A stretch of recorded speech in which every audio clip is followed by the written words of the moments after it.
Joe, if you're listening, you stupid fuck. He looks like one of those guys that from Long Island that wants to be a white rapper, but he's 30-something years old, lives in his parents' basement with the droopy cap and the whatever, but he thinks he's Howard Stern, and he's got a cool way of talking in the microphone, and he's a shock jock or whatever, and somehow or another he accumulates followers on Twitter. It's fucking pathetic. So please, nobody listen to anything involving a guy named Joe Cronin, because it's just so fucking sad.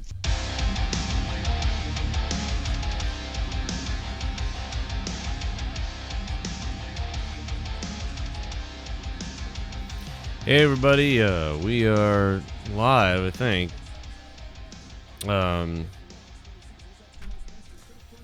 Goddamn. I don't know why I'm getting a bad signal right now. It's not why I'm not live, but god damn it. What the fuck is going on? Literally last night, after I went ahead and got off with you guys on PUBG, my Wi-Fi disconnected, so I went over and didn't come back on till like 7 or 8 this morning. Really? Comcast is updating servers in the Northeast, so... What's going on, everybody? Welcome to the Better Late Than Never SmackDown live review. Had a little tech issues, some sleep arrangements, but we're here, we're live. Man, I'll tell you what, I immediately knew SmackDown was going to be better tonight than I think everybody did. Everybody said this. Oh yeah, hands down. Just the way they had advertised, you know, the matches ahead of time. You know, we knew what we were getting, and everything sounded quite excellent. The women's tag match, the contract signing for the women's championship, Miz TV with special guest Daniel Bryan. You know, there were a lot of high expectations, and I feel overall they delivered on the most part. So I passed out, like I'm asleep. That's why we're starting late. That's legit why we're not starting late. Is because I passed out, and I'm just waking up now as we speak. So I'm just gonna go. I'm gonna go watch a little bit of the end there and some of the stuff I missed for a second that I really need to see. Catch up on what happened. What I did see was already more exciting. Like the Miz coming out at the beginning was pretty. I thought that was kind of exciting in a weird way, even though. It's not that exciting because it doesn't feel like it's different shows that much. It feels like, you know, they just can go anywhere anyway, so it's not that crazy. But it did feel a little bit interesting the way it started with The Miz showing up, and he did a good job with the promo and everything. And then, you know, from there the show was more entertaining than Raw, and I fell asleep only because of my own, you know, non-sleeping schedule, not because it wasn't good. So that's what I'll say. Now, obviously, we could have not done the review. You know, there'll be less people watching tonight because they'll have already gone to bed or abandoned this and be, oh, he's not live. But fuck it. So I'm gonna go watch the rest of it. I don't know if it was exactly what I'm saying it is yet because again, I didn't see it. Also, Jake, I'm gonna let Jake cover it. Anybody in the chat? What did you guys think? Let us know. SmackDown greater than Raw, Raw greater than SmackDown. I'm going to be keeping an eye on what the people think. I like Nakamura's new music.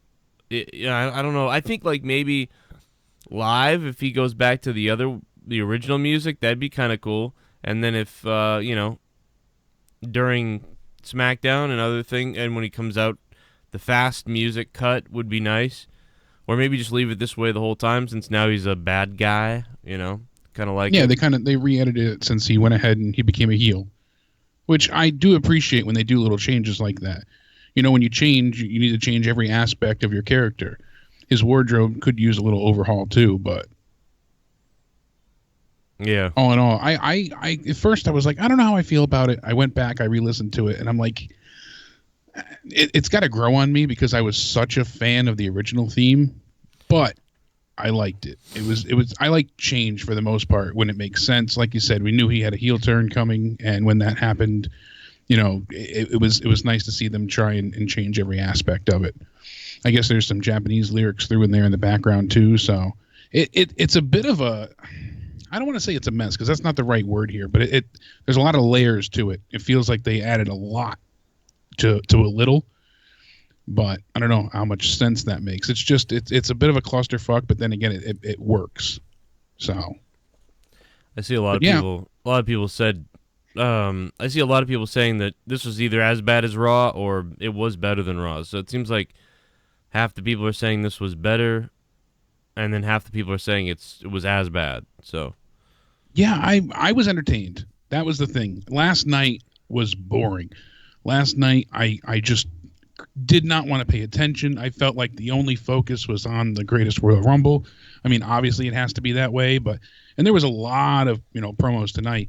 They cut away from the main event to go ahead and advertise for the Greatest Royal Rumble. I get that they have to do it, but I feel like tonight they continued to the Royal Rumble, to me, the Greatest Rumble, I should say, was not the entire main focus of the show. They worked on building up new stars. They gave other people a chance to cut promos and talk on the mic, and I like that they moved a lot of things forward. They had some storylines progressing. They started some new ones.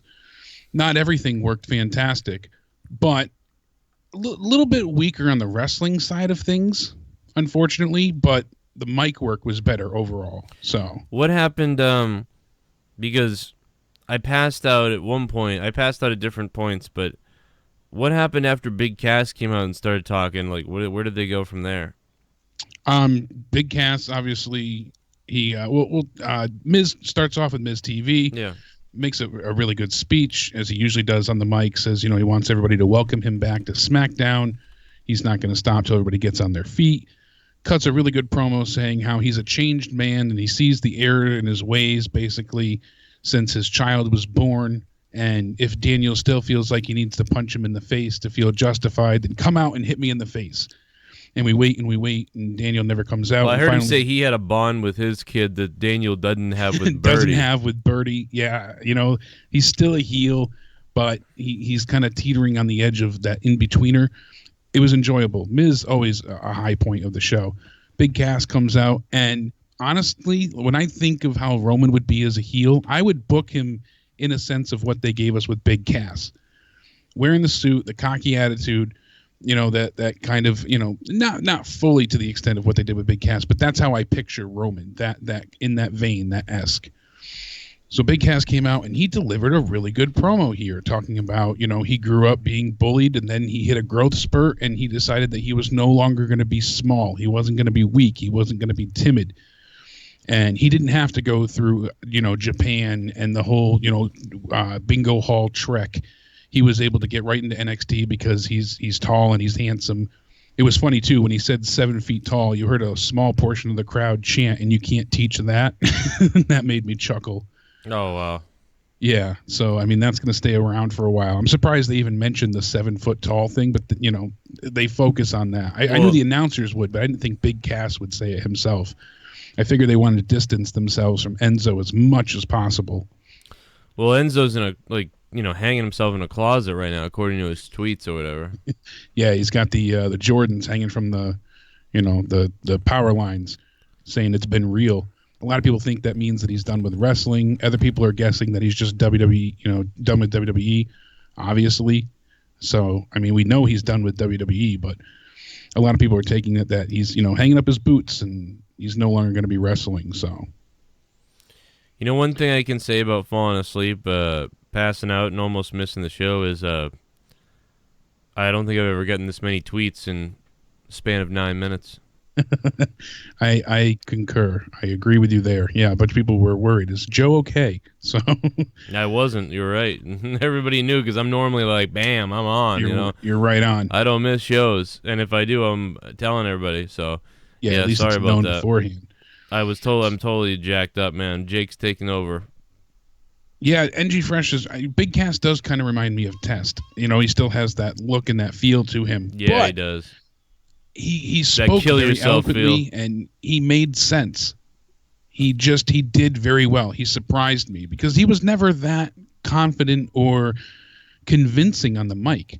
Anytime we heard him before, he was Enzo's backup piece. So to see him take charge and kind of overstep the Miz in a few spots was refreshing.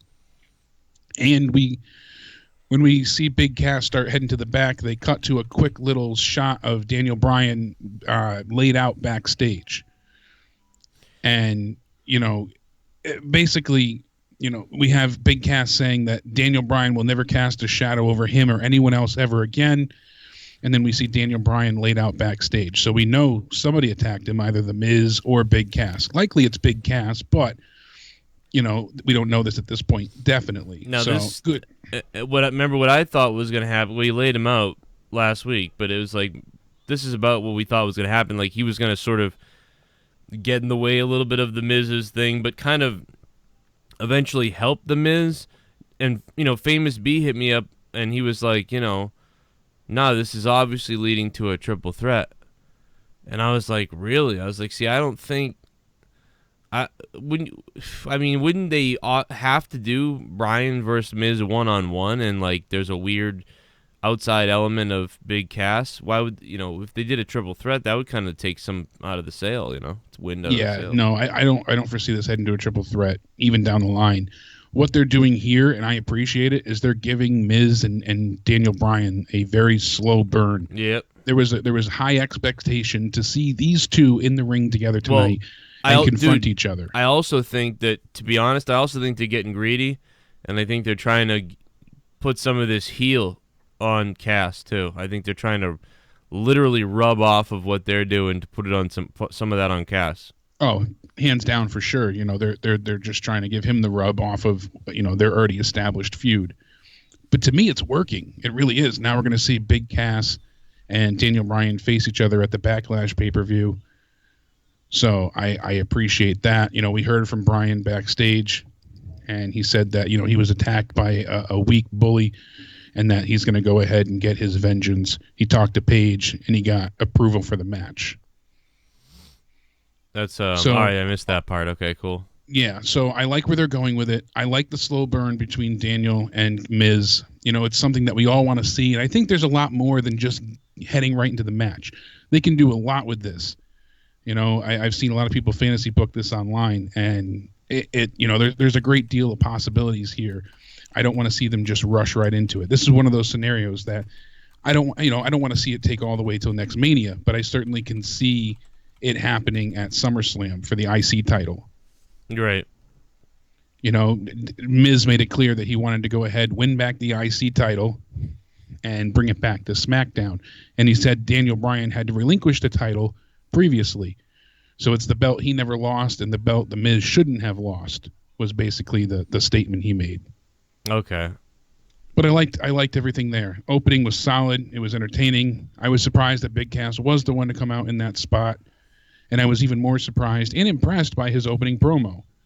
The reasoning that he had behind, why he felt like him and Daniel Bryan, reminded him of himself, it was a little weak. But the way he was very convincing. His conviction was right there, and he told a impressive and accurate story. I liked it. I didn't think Big Cass had the ability to do so. I'm not going to lie. I viewed him as Enzo's number 2. I knew he was good in the ring, but I didn't really feel like he could do much more besides say, and you can't teach that.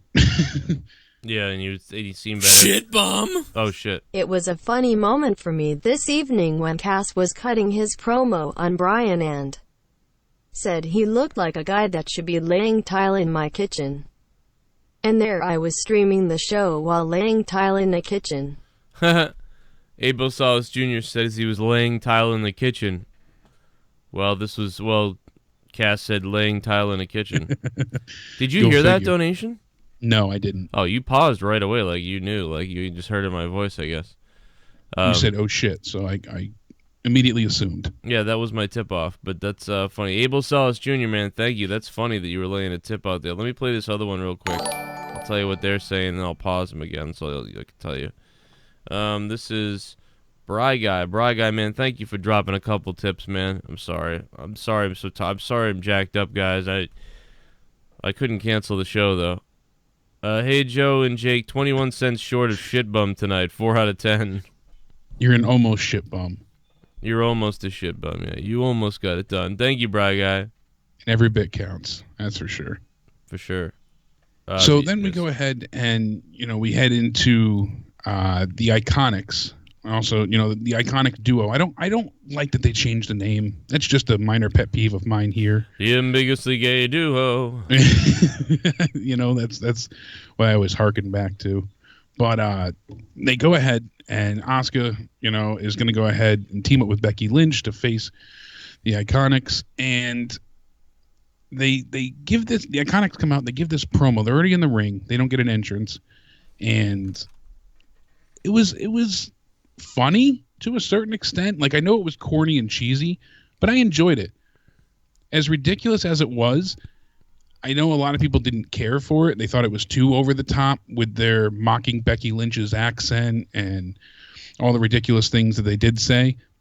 I enjoyed it just for the simple fact that if you think to all the other promos we've gotten recently with Sasha Banks and Christ, anybody else that we've had, Bailey, them two talking back and forth like a Saved by the Bell after school special. I like the way that they interact with each other. The Iconic Duo, Peyton Royce and Billie Kay, they you can tell they're genuinely friends. They have a great deal of a relationship, and it plays off well on TV.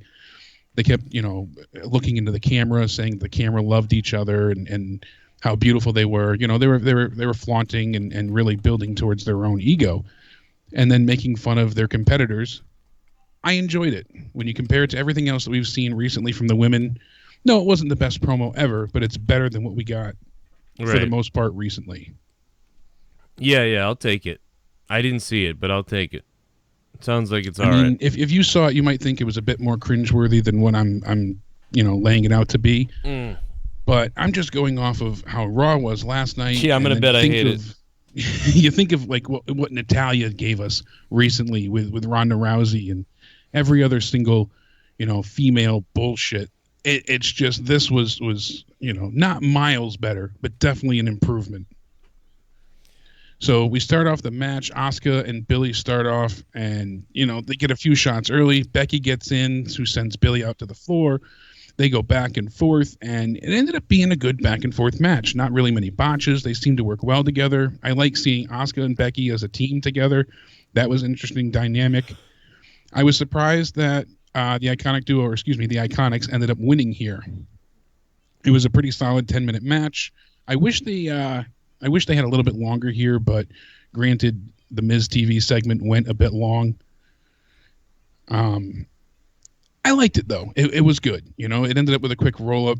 Peyton rolled up Becky with her feet on the ropes to get the win. So, obviously, you're using a heel tactic, a bit dastardly, but it still counts in the books as a win. A win is a win. And for them to get, a little bit ahead in the game, I appreciated it. I didn't see them winning right away, especially with Asuka being undefeated for so long. She loses the first time, and my God, they're just going to keep her losing. I wasn't so sure if she'd suffer another defeat right away. Somebody said watching 5 hours a week like this or whatever is impossible. I would disagree based on the last 4 years of my life. Yeah, no kidding. It is possible.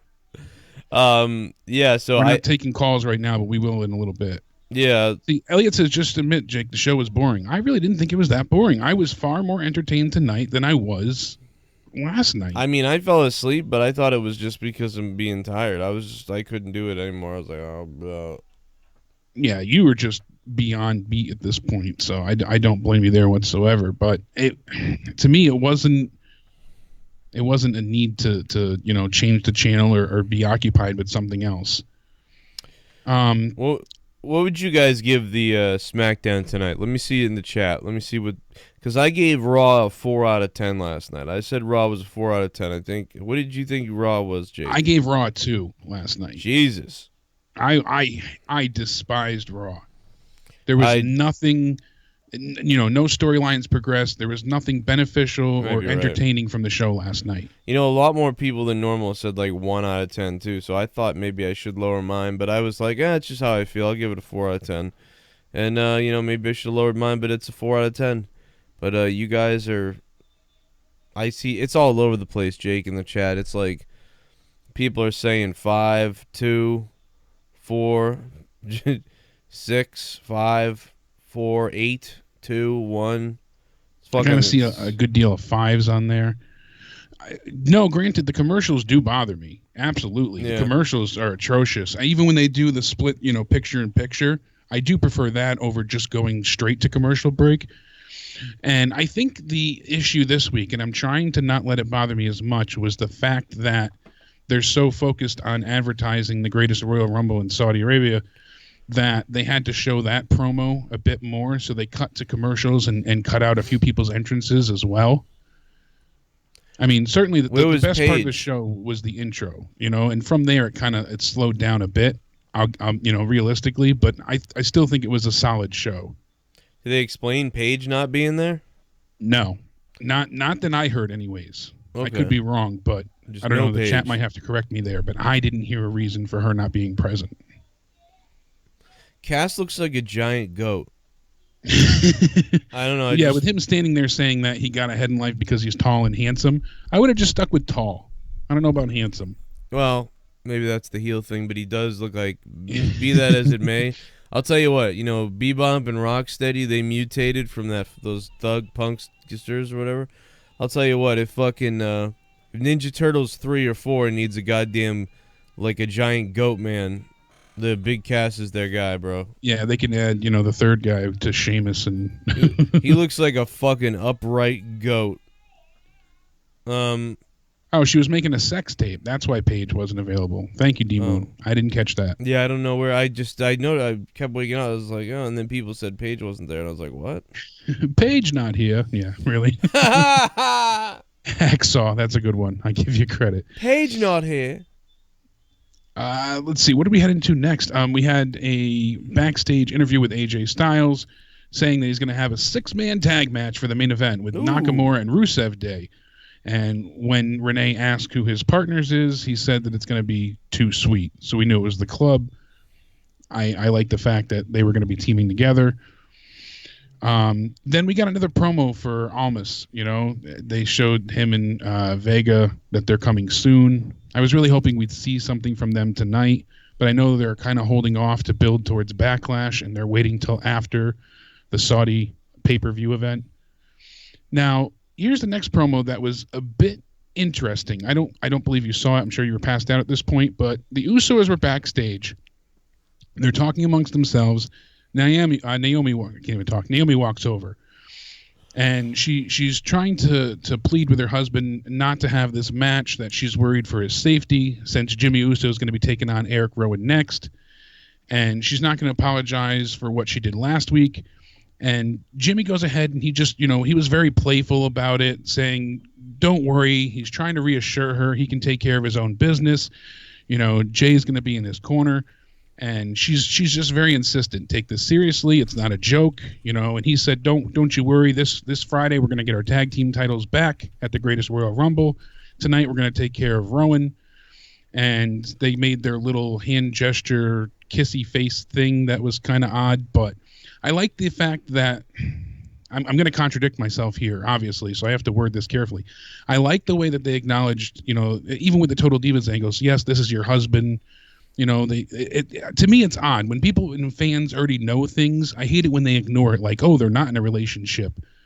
But yet when they go ahead and, you see them on Total Divas living together and married and going through all this stuff. So when you see them on SmackDown or Raw and they're not even supposed to be acknowledging one another, I always find that awkward. You can only suspend your disbelief so far. So when they take you out of the element by saying, oh, no, they're not married, but they really are, that to me has always been foolish. Same thing with like when you had Lana and Rusev split up, but yet you knew they were engaged in real life. Those kind of things. Yeah. My complaint here is, though, as much as I like the promo, I don't like that they're turning them face. It bothers me. The Usos, because they had. I don't want to see them be a face tag team again. Yeah, they had an edge that's why we like them. Exactly, because they were always solid in the ring, but once they turned heel, they became amazing on a whole nother level. Can't they just do what they did heel as face? Because they really didn't, they really didn't do anything that was that heelish, but be very confident. If they could just stay the same and be face, I guess then it wouldn't matter, I suppose. Yeah, You know? they weren't too big on the heel tactics, but they did, have some moments of arrogance and cowardice where they would refuse to enter the ring, or they would do like mini beatdowns before or after the matches.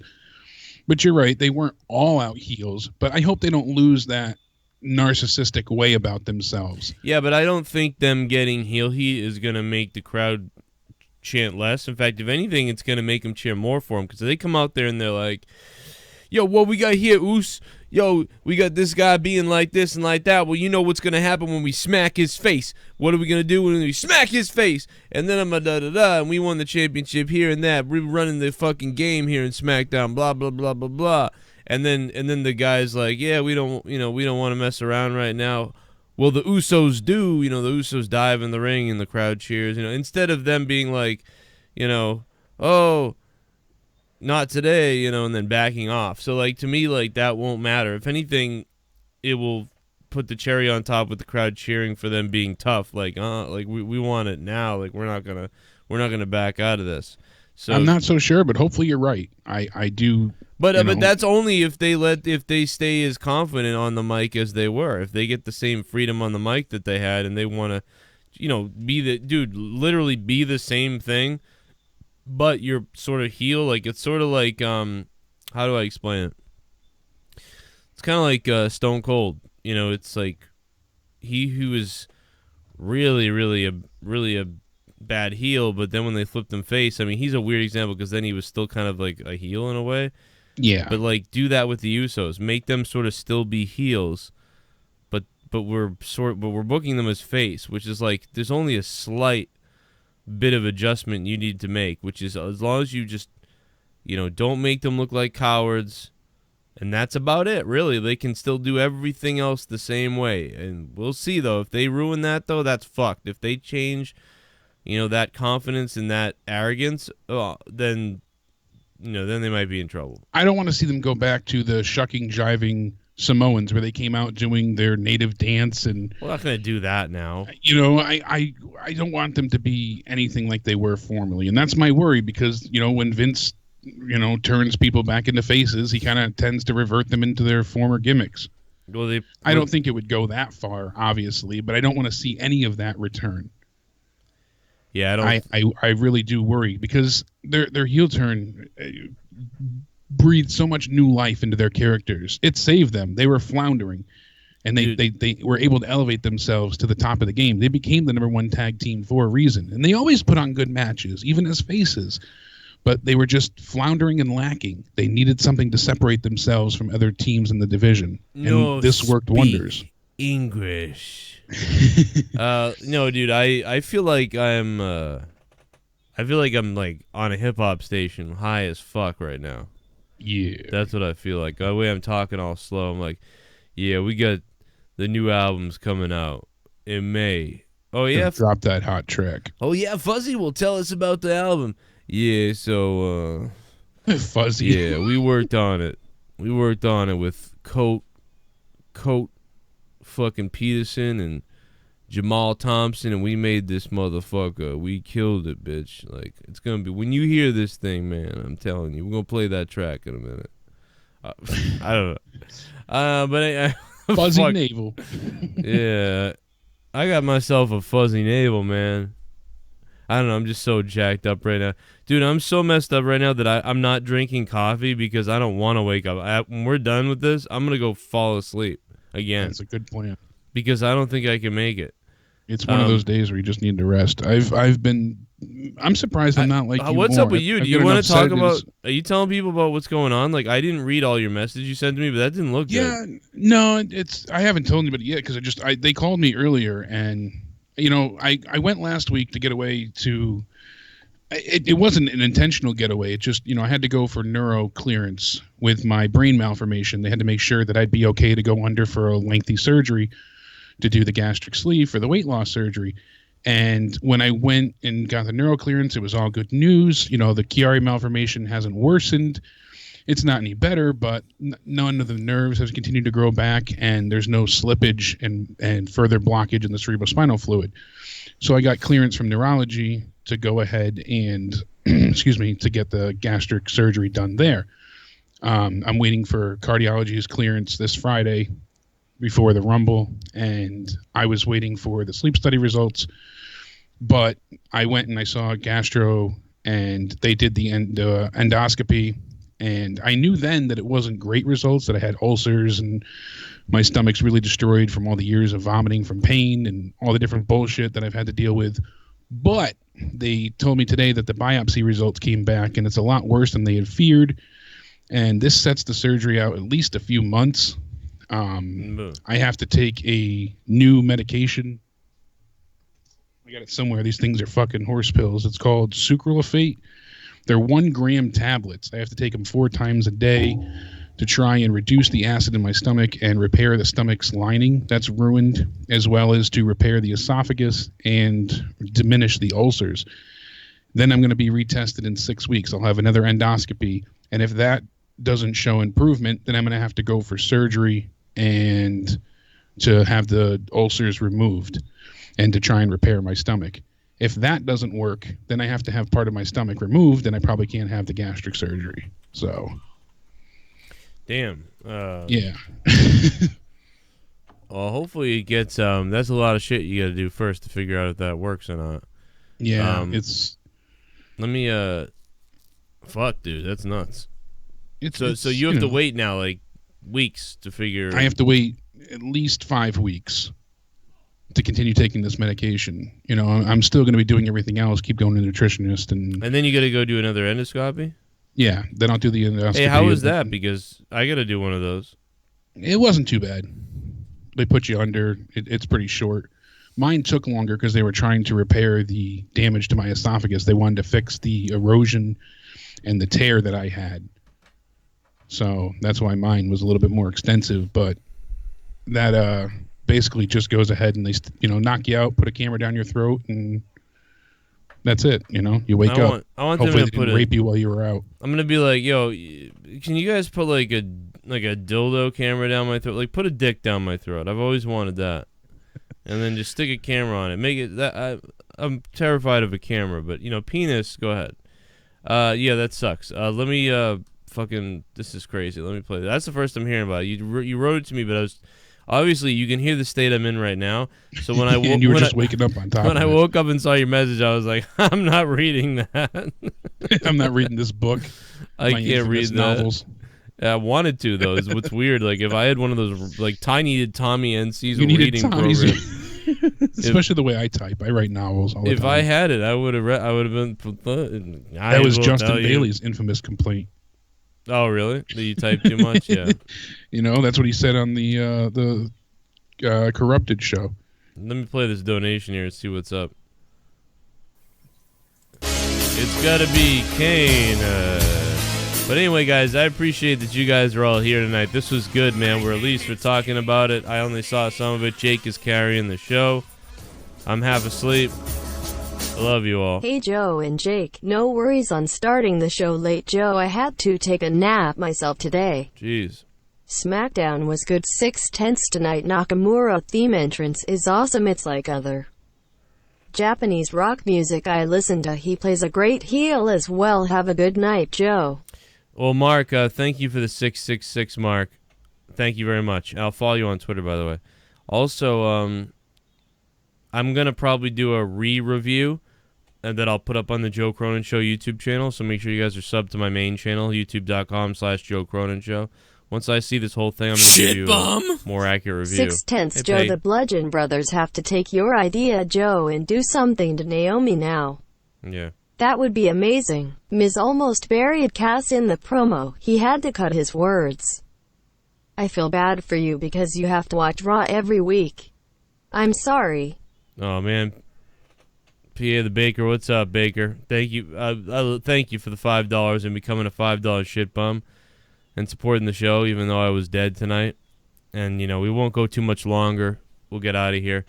But thank you so much for the $5. Thank you guys for the tips. And thanks to everybody on Patreon. We hit a new record on Patreon. Shit bum! Thank you. I got to tell you, awesome. SmackDown surprised me. Not one time was I bored. My favorite segment was the Carmella segment, and I love Shinsuke. New theme. Ryan Ward has to be writing the show. Again, SmackDown 7 out of 10 for me. Loved it. Thank you, Eric Gonzalez. Eric, thank you for the $5 and becoming a $5 ShiBUM. And yeah, I hope you guys all show up tomorrow night for Out of Nowhere. We'll be Out of Nowhere at 11 p.m. Episode what, 99, I believe. Yeah, we'll be. Yeah, it is 99. One off from 100. Can't wait for that. That's gonna be big. I'll be awake. We'll really break everything down. But I'll be awake. Yeah, I know you'll be awake because we got the PUBG test server beforehand too. Yeah, we'll be playing that PUBG. Yeah, that's gonna be fun too. I'm excited. So we'll be live all the way up until Out of Nowhere. What did the Bludgeon Brothers do? Because remember last week, I wanted them to break Naomi's trophy into pieces, and yeah, you wanted them to just clobber that uterus-looking thing. You wanted, you wanted to destroy it into. I wanted her to start crying. That would have been now they're going to have a reason, really, even more so, to get at her. So Rowan starts off right away on Jimmy Uso, gets a really, really badass drop kick. Jimmy starts firing back on the outside. Things start to devolve with the men fighting on the outside, and then about 4 minutes into it, Naomi's music hits. She comes out shaking that, sexy ass. She dances and slides all the way down to the bottom of the stage. It kind of reminded me of when the Club was in the ring with Maria, when she was distracting them by shaking her ass back in New Japan. Same idea. So Naomi's standing there. She's, popping that booty. And that allows Jimmy to go ahead and roll up Eric Rowan and get the win. And then they slide out of the ring quick and head into the back while celebrating. And the Bludgeon Brothers were pissed. You could see, especially, Luke Harper was angry. Wait, is that it now, too? Is that all that happened with them? That's it. Oh, my God, dude. Dude, they're going to do my idea. I'm not kidding. They're going to break her fucking trophy next week. Someone's listening. I'm telling you.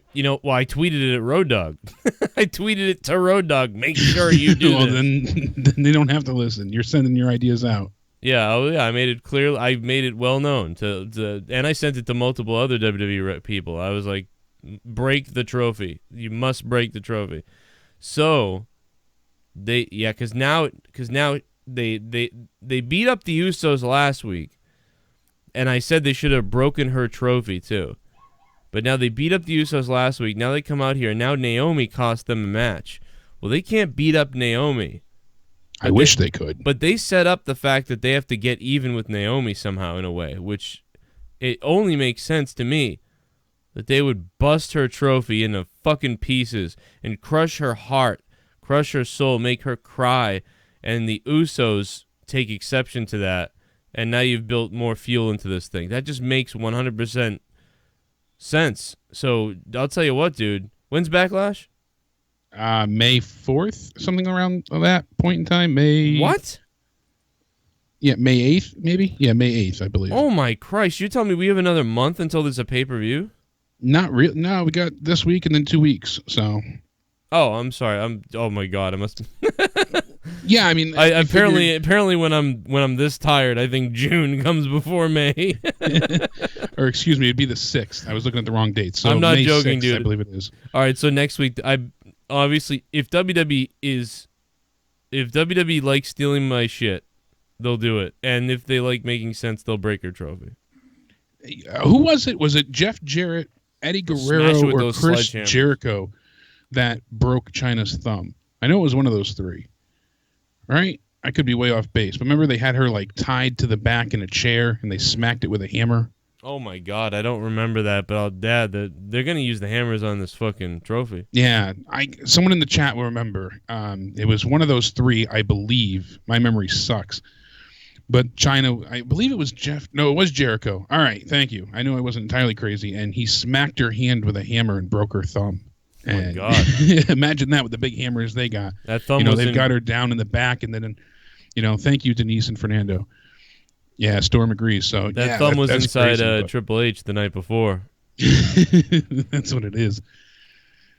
Is it a penis? We'll never know. But I left them a very clear video, like a very clear.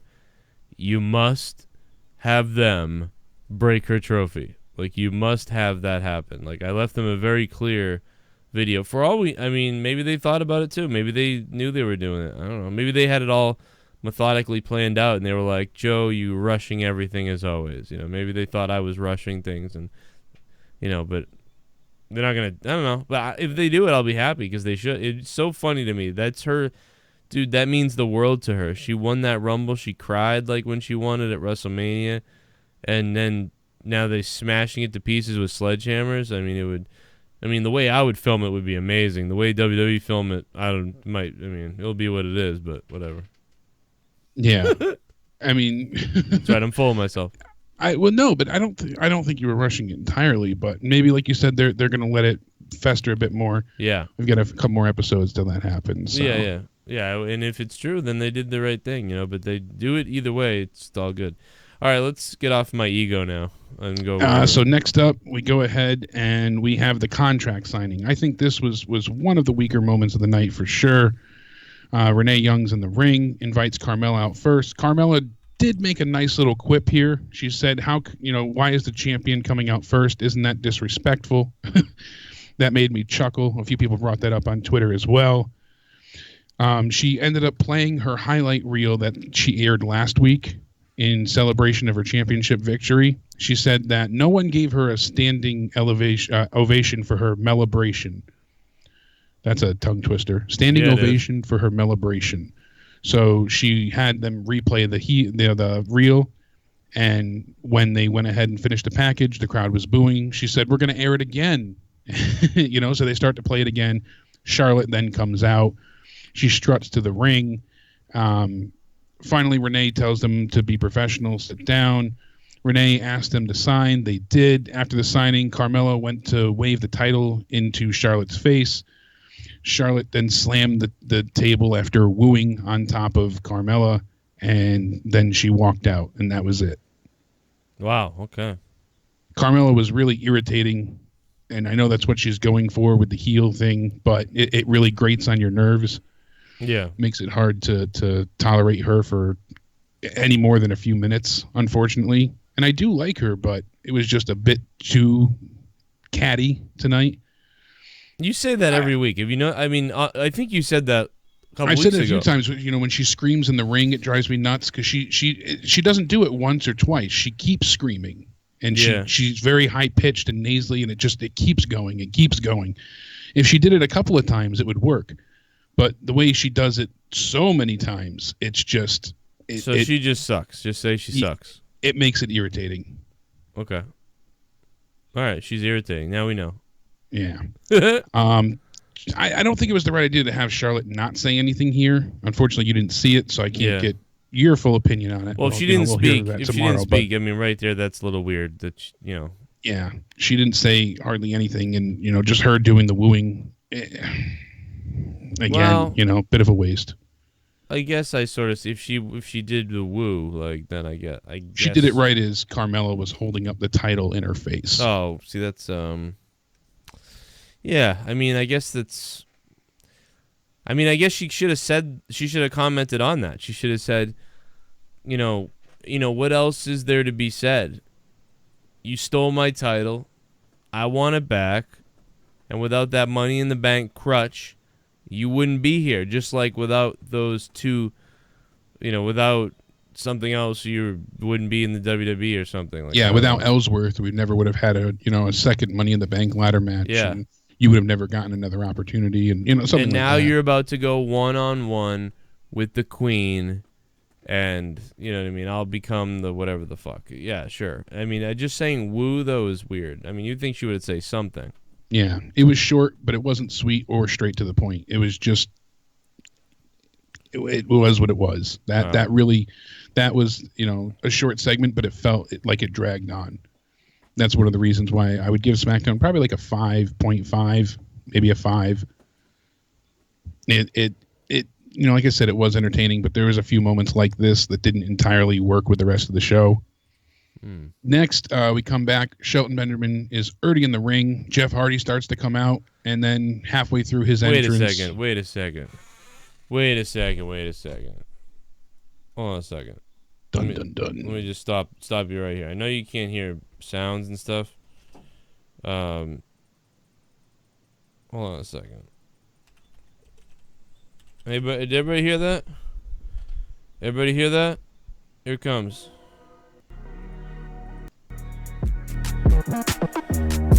everybody in the ring.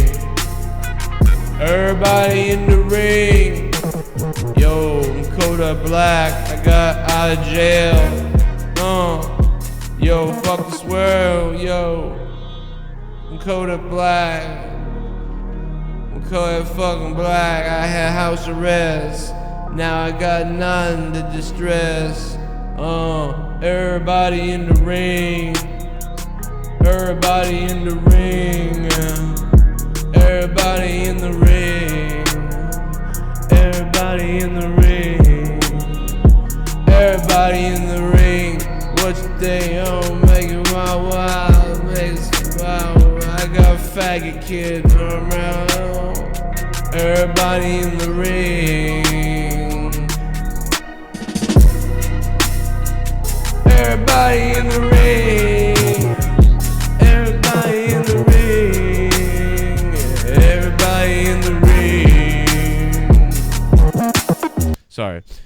You said everybody in the ring, and I just everybody in you the did, ring. man. You were like everybody in the ring, and I don't know. I fucking lost it. Everybody in the club getting tipsy. That's what I almost pulled that up. I almost pulled that instrumental up, but I was like, no. But yeah, go ahead. I'm sorry. I haven't heard that. I'm listening to it. Go back and listen. You said it. You hear it? You didn't say everybody went in the ring. You were like, or everybody. You said everybody in the ring. I swear to God. What are you? No, you're right. You fucking gangster. All right. Oh, that's fucking great. Hey, you know Kodak Black. Not only did Kodak Black get, first of all, Kodak Black keeps fucking up, gets more house arrest, more trouble. He gets let off the hook, then he fucks up again badly, and now they're releasing him, but they're also getting rid of every restriction they had on him. So how does that make any sense at all? Oh man! Get rid of the probation. Get rid of the house arrest. I think his argument was like, listen, he's got an image to keep up. He's like a rap artist and he's like a rap star. So like putting him under house arrest, saying like he can't take pictures with booze and marijuana and stuff, is like fucking him up. Like that will keep making him stumble. If you get rid of all these things, then he will never really have another like major arrest or something. So, you know, I think that was their argument, and they got it. They got Kodak Black. Somehow he gets a final warning basically, and he's under like all this fucking house arrest shit, and then he fucks up again, child endangerment and drugs and all these things, and you're like, well, he's fucked now. He's going to jail. Yeah, now it. He's definitely screwed. And and somehow the judge fucking goes, well, you know what? Not only are we gonna let you go now, but we're also gonna take away all the restrictions we had on you. Time served, clean slate. But I got to be honest, Jake, I can't say I actually disagree with it. Except the child endangerment thing, I don't really know how. You know, that could have just been because he had weed in the photos and his kid was in a picture somewhere. I don't know. But what I can say is they have a good point, because for a guy like that who clearly, you know, is going to live a little risque, you know, to be getting arrested every time he lives a little bit like anybody else can live, is fucked up kind of. I think the gun stuff is weird. If he's got got the guns everywhere, that's what's concerning. Yeah, the weapons are concerning, but as far as the marijuana and shit like that go, man, there's worse things to worry about. Focus on the real problems. But if he ever does anything though, like bad, like if he ever breaks the law, like really breaks the law, like, you know, like shoots anybody or somebody gets hurt and like whatever, or, you know, there's something else really bad that goes on, like really bad drug thing, I guess then he should really be in trouble. But this will prevent him from keep on getting arrested and probation and, you know, ruin his career, his life and everything, because he's holding up a fucking joint with a bottle of booze and a whatever the fuck. I don't know, man. Whatever. And let's move on. We got completely off topic, but I don't know. Don't fuck it up, Kodak Black, you dumb fucking idiot. I'm going to skip ahead because I know a few people, like I know Derek in the chat said that Daniel Bryan basically gave away that he's going to win the greatest Royal Rumble on Friday. And Big Matt said it was during the interview with Renee mid-show. So I'll skip ahead a little bit. And this was after another Sanity promo aired.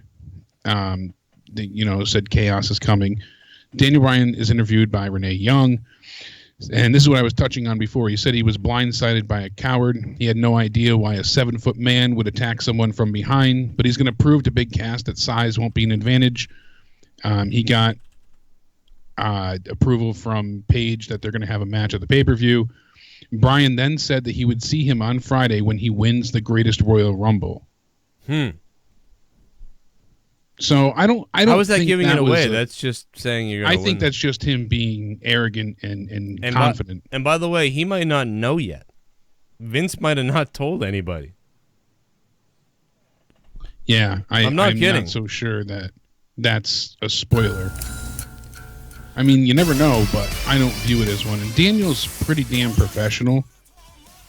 Can you hear this? I don't envision him making a mistake like that. I don't know if you guys can hear this. I don't know if Jake can hear this, but WWE just released Nakamura's music. Wow, that's so funny because they filmed this at WWE recording studio. Like, this is Nakamura's new heel theme was recorded at WWE's music area. Oh wow! In Connecticut. Yeah, yeah. This is definitely because they show a live orchestra and band playing it on the Titantron now. Oh really? Instead of saying the word Nakamura, they have a band playing it on the Titantron. WWE That's his Titantron music. They just released it. It's on the WWE, so you can go watch this later. Just a music video. Looks like it's in there. Where the legendary man that I can't remember his name used to perform all the theme songs. Big Matt said it's how Daniel Bryan said it. He said he pauses after, like he shouldn't have said it. Well, I'll have to go back and watch it. I'll have to rewatch the interview, and I'll see what they say. All right, well, we'll check it out. Well, you know, and I'm going to, like I said, I'm going to do a re-review of this when I watch the whole thing myself. Yeah. And I may hit up, you know, me and Jake will probably go over it again. You know, we're going to get out of here, though, in a minute. But let Jake, you continue, man. Try to get out of here. Yeah, we'll go ahead. We'll rush through. So Shelton Benjamin's in the ring. Jeff Hardy comes out. His music gets cut off, and Randy Orton's music hits.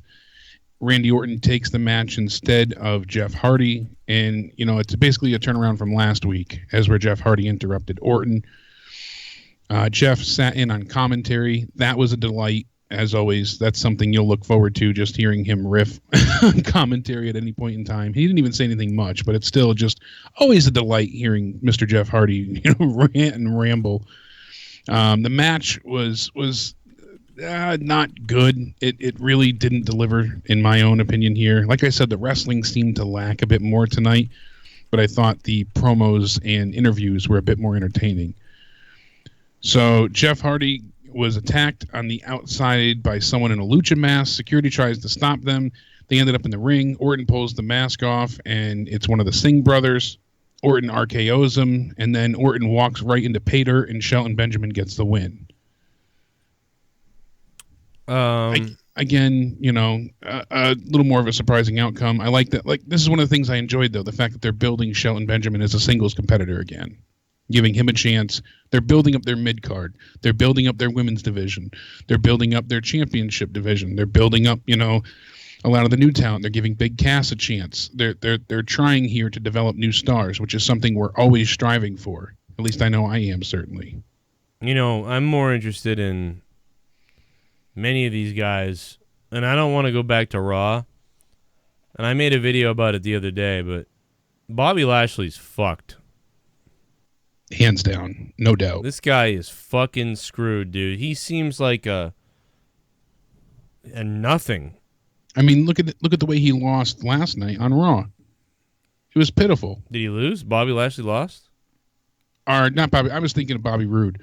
Yeah, Bobby Lashley is just as screwed. Well, yeah, Bobby Lashley won with Braun Strowman, but he came out with such little fanfare that the crowd already gave up on him. No one gives a shit. No one was excited to see him return.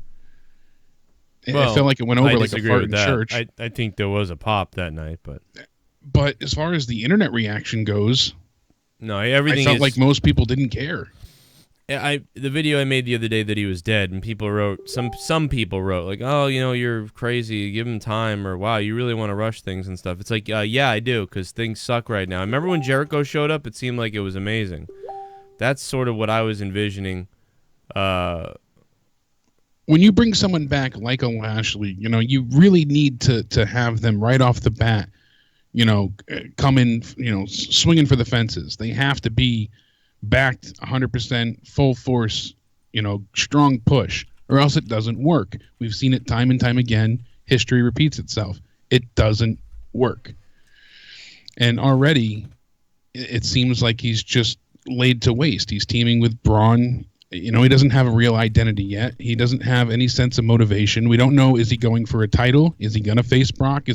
He should have right then and there. I know they want to yet again let that type of match simmer, but that should have been what happens. That should have been, put right to the forefront. He should have either been trying to become the number one contender or at least make his intentions known.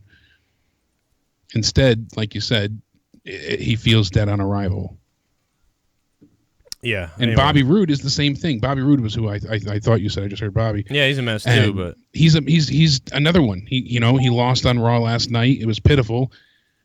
He has no real character. The glorious thing doesn't make a lick of sense at this point in time because you're not glorious. You're losing. You're constantly defeated. It worked when you were a heel that was so, trying to be the ideal of masculinity. He tried to epitomize what a real man was. He was glorious. He encapsulated, what every guy should aspire to be. And now he has no real, motivations or sense of identity. He's coming out to a theme song, then getting pinned or submitting or losing. What good is that? It's just a mess. That is a mess. That is so dumb, dude. And then the last match of the night, after we had the Daniel Bryan promo, like I said, Samoa Joe gave a short promo as well. That was another short, sweet, straight to the point one. They checked all the boxes there with Samoa Joe. He said that he would watch Brock Lesnar destroy Roman Reigns. If Roman happens to win, he'll take the title too. So that was good from Samoa Joe. I put out a poll as is Roman gonna win? Is Brock gonna win? Or is Samoa Joe gonna show up and screw Roman? There's a lot of things that could happen. It's a cage. It really smells like Joe's gonna show up, but who knows? Yeah. So then we get the main event: Rusev Day and Nakamura versus AJ Styles, Luke Gallows, and Carl Anderson. So we see the Club and AJ teaming up. Too sweet. And, they take on Aiden English, Rusev, and Nakamura. Rusev getting such an ovation. One hell of a pop still. The crowd just screaming Rusev Day. It's still sad to see him being booked as a heel and not pushed. I'm really curious to see what happens Friday. That's one of the things I don't want to say looking forward to, because it's not so much that I'm looking forward to the match, but I'm really curious as to what's going to happen. Yeah, I mean, I want to watch it. I think it'll be fun. I think Rusev will lose in 6 minutes or something, but it's I think it will be cool for him to go. I want to see Rusev go in a casket. I'm into that, but again, just unfortunate that they can't capitalize on a guy who's getting hotter and hotter.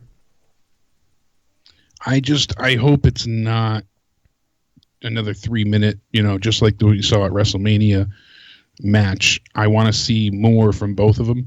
And I know it's not going to be a 20-minute barn burner, but I hope they both get to hit their high points. Rusev gets in a decent amount of offense and can still look strong in defeat here. Because if he looks like a total bitch, Rusev Day is all but canceled. I don't think it's going to matter if he loses quick, fast, whatever. They can still book him to be awesome after this, but they probably won't. But yeah, I'm gonna say 6 minutes or less, this match is over, and Rusev is in a casket. Now, unfortunately, the only thing about that would make a traditional person not happy is traditionally a casket match is methodical and it lasts long, a long time, because you're wondering if they're gonna go in, and then they try to go in and try to close the lid. So traditionally, you would think this match would go a little while. But based on what The Undertaker gave us at Mania, I can't realistically think it's going to be more than 6 minutes. Yeah, I'm gonna guess 8 minutes. That's my prediction here, but I don't think it'll be probably any longer than that. Absolutely, for sure.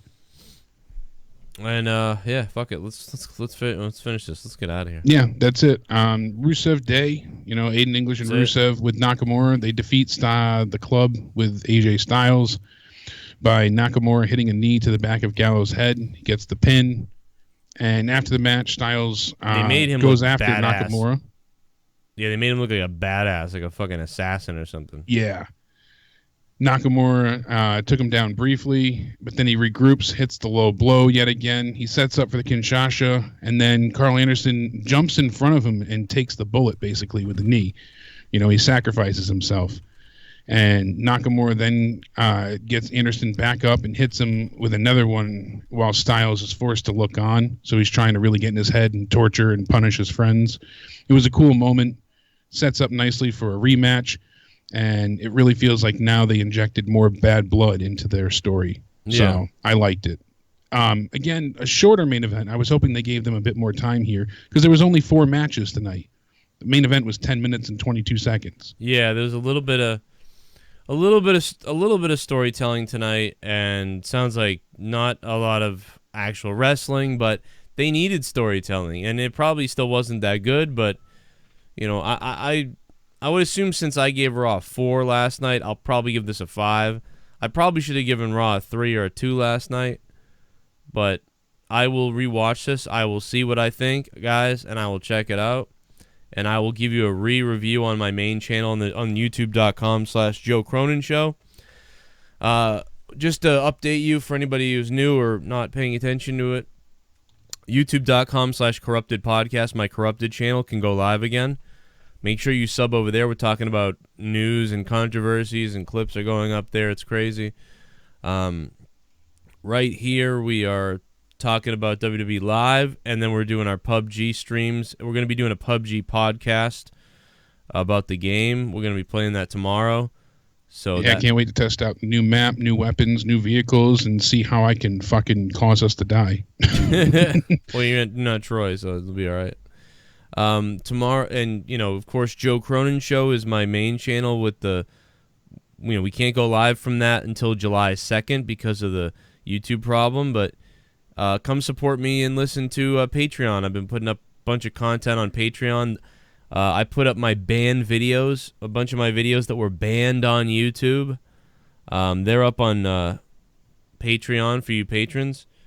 There's all my music, songs, and stuff I want to put up there. If you want to request a song, if I can get it and rip it and put it up there, I will. So you can download everything on Patreon. You can download it and keep it for yourself, and almost everything. And we hit a record last night, so I did want to say again, thank you. It was a crazy record. Over 322 patrons, which is a record. And yeah, we hit the highest just everything. We're hitting the highest numbers everywhere on Patreon right now. It's becoming the new YouTube. It alerts you every time that I go live. It alerts you. Well, if you're a patron, I can make it so it alerts you. And you can set all the notifications to get emails and your phone goes off. And yeah, so thank you for that. Follow me on Twitter at Real Cronin. Follow Jake at Countdown Ended. A big thank you to Jake for carrying the show here. So, I would say 90% of the show is Jake giving his opinion, so I'll give mine tomorrow. And that's really it, man. We're going to talk a lot. There's actually a lot of stuff to talk about right now. There really is a lot. And tomorrow, I'll tease it now, Bray Wyatt and Matt Hardy might be adding more people to their broken universe. Oh boy.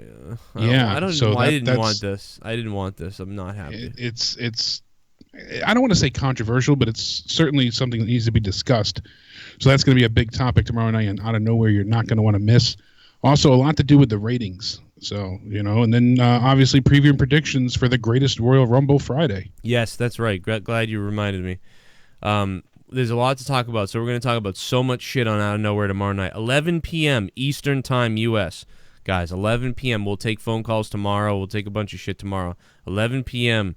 Our time. But whatever time that is for you, I know Australia, UK, and around the world, you guys are listening, and western parts of U.S. and Canada and Mexico and things like that. But, we'll be here 11 p.m. Eastern Time, U.S. So look up what time that is for you.